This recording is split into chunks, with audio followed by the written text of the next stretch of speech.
everybody, welcome back to my channel. It's your girl Kat, and today I'm going to be answering the question, are adoption records public? And I'm going to tell you what I found out about the different states here in the US, and also I did a little research on other countries, so we're going to expand to that a little bit as well. But before we get started, let me introduce myself to those that may be new here. My name is Kat Davald. I'm a 47-year-old birth mom to my 31-year-old daughter, and we've been in reunion for 3.5 years now. So before I get started with anything else, I did want to tell you my definition of adoption records. When I'm speaking of adoption records for the purpose of this video, I'm going to be talking about the original birth certificate. I'm not talking about the court documents or anything like that. I'm talking about the original birth certificate. And we abbreviate that by saying OBC. So if you ever hear me talk about an OBC, it's original birth certificate. So US born adoptees actually have two birth certificates. One birth certificate is issued at birth, and that is what we call the original birth certificate. When a child or a baby is given up for adoption, the records that original birth certificate is sent to vital records along with the order of adoption that would have happened in court, or a certificate of adoption. Then what happens is the clerk of that records office issues a birth certificate, an amended birth certificate. The second one is called the amended birth certificate. The first one is the original birth certificate. So that first original birth certificate is then sealed and filed away. The adoptive parents, generally, most of the times, they do change the name. The adoptive parents' names are added on that amended birth certificate as if born to. I don't know if it's in quotes, but that wording is on the amended birth certificate, as if born to is added, and the amended records become the new birth certificate for that individual. Other than the OBC, there is other non-identifying type of information that adoptees do have the ability to get, but they're things that won't help them out with medical reasons or, searching for their birth mom or birth dad. And that's things like height and hair color, eye color, possible age at the time, their personality, maybe likes and dislikes. It's all non-identifying information. You couldn't find anybody with the information. And a lot of times it's very vague and it's so broad, and they don't give a lot of information. So that's generally not helpful to adoptees who are searching. Adoption agencies typically give out this type of information so that they don't disclose the birth mother that went through their agency. So in answer to the question, are adoption records public? Yes and no. There are 10 states that do allow the unrestricted access for the adoptee to their original birth certificate, their OBC. So 10 states allow adoptees to be able to get that original birth certificate. Connecticut, as far as I know, the state that I live in, is the newest to allow that unrestricted access. I was part of a group and signed my name to the documents,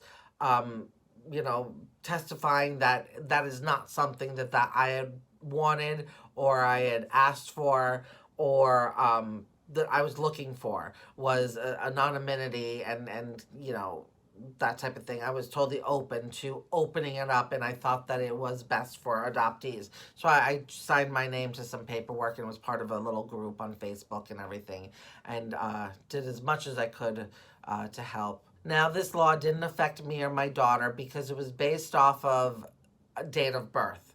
And there are states that still do this that will allow some form, and I'll get to that, if you're born after such and such a date, you were able to get it. So Connecticut used to be one of those states, and I think it was 1985 was the cutoff, where if you were born after 1985, then you could apply to get your original birth certificate, but before that they restricted it and it was sealed. So now that portion has been lifted, and in Connecticut, any adoptee of any age born at any time is able to get their birth certificate. And I think that was June of last year or the year before. Time flies, so it might have even been before that, but it's only been recently.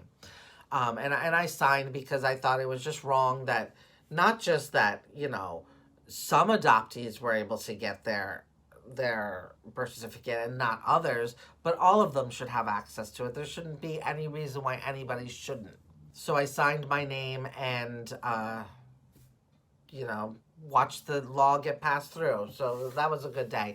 But the 10 states that do allow unrestricted access to an adoptee's original birth certificate are Alabama, Alaska, Colorado, Connecticut, Kansas, Maine, New Hampshire, New York, Oregon, and Rhode Island. So those 10 states, if you are an adoptee, you can go and apply to get your original birth certificate. In Connecticut, it's like $60, something like that. And you fill out like one form, and I think you have to send your driver's license with it to prove that that's who you are. 17 states plus the District of Columbia are completely restricted. You can't get it unless you get a court order. 17 states deny adoptees this right. Nope, you can't get it unless you have a court order. And I think like a lot of them, those court orders are extreme cases and stuff like that. So those 17 states are California, the District of Columbia, Florida, Georgia, Idaho, Kentucky, Louisiana, Mississippi, Nevada, New Mexico, North Carolina, North Dakota, South Carolina, Texas, Virginia, West Virginia, and Wyoming. So those 17 court order. You have to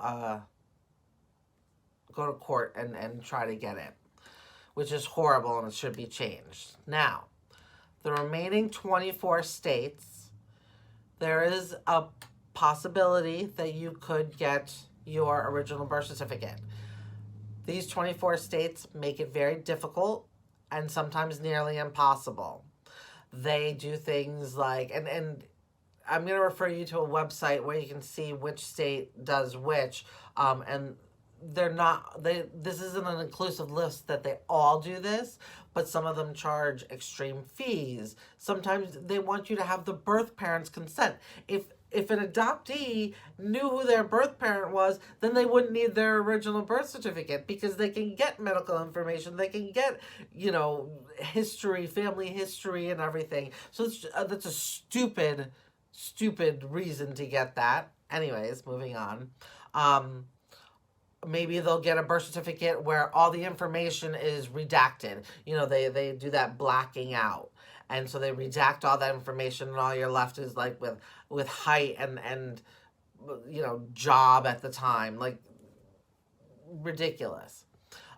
Date of birth restrictions. Again, so this is what I was talking about with how Connecticut used to be a certain cutoff, and how some states still do that. Well, this is one of the restrictions in a lot of these 24 as well. Some adoptees can get it after such and such a date, but the ones before, no, not a chance. Sometimes, even after the birth parents are all passed away, they still won't allow it. Just because they're dead doesn't matter. You can't have it. You have to have a reason to get it. So these 24 states are Arizona, Arkansas, Delaware, Hawaii, Illinois, Indiana, Iowa, Maryland, Massachusetts, Michigan, Minnesota, Missouri, Montana, Nebraska, and I'll tell you about something about Nebraska in a second, New Jersey, Ohio, Oklahoma, Pennsylvania, South Dakota, Tennessee, Utah, Vermont, Washington, and Wisconsin. So now Nebraska, up until 2002, they even allowed adoptive parents to file a non-consent objecting to releasing the original birth certificate. So up until 2002, adoptive parents could come in and say, no, you should not release that. They could sign a form, contesting the release of it. How ridiculous is that? I'm glad they got rid of that law. They released that. They can no longer do that. So, moving on. Anyways, I want to give credit for this list to the Adoptee Rights Law Center in Minneapolis, Minnesota. I'm going to give a proper credit down below, and there'll be a link also that'll take you to these pages. It's very helpful if you're, looking at how your state is moving along and everything. So I'll put that down below for you guys to check out as well. Now, next, I chose 3 countries, 3 of the most prominent countries that I really heard a lot about so far in learning about adoption and everything like that. And those 3 countries I chose are Ireland, the UK, and Australia, because all the 3 of those countries have had a lot of adoption-related things like the US has had. I wanted to also show the difference between these countries and how they treat adoptees' rights and adoptees' need for their original birth certificate versus the U.S. Because it seems to me that the U.S. doesn't really care. Anyways, moving on. So the first one, Ireland, okay? Ireland just, literally a week ago, and enacted a bill. Well, the bill's not enacted yet. It passed one department in their government, and it still has to pass another government. But it looks like, from what I read, that it will be passing through that department. So on January 12th of 2022, it passed this one department. And like I said, it has to pass one more. But this bill will enact a law that allows adoptees the right to their original birth certificate. Now, they do stipulate that a birth mom can register to a no contact order, but adoptees will still get their original birth certificate, and they will be told to not contact the birth mom because she doesn't want to be contacted. But at least the adoptee can know who she is, and the adoptee can know the medical background and everything, because it says don't contact the birth mom. It doesn't say anything about contacting other members of the family. And they can't really do that either. I mean, a birth mom can't say, well, you can't contact my sister, because her sister is a completely different person. So, anyways, I still find that as a big win for adoptees in Ireland. So they can also obtain baptismal records and other early life records, because I don't know if you've ever watched the movie Philomena, but it seems that in Ireland, when they had the baby scoop era going on over there, moms would keep and take care of their children. I think Philomena, when Philomena lost her son in that movie, I think he was like a toddler. So, they took care of them for some time. So I think that's what those early life records might be. And that's awesome. That would be awesome.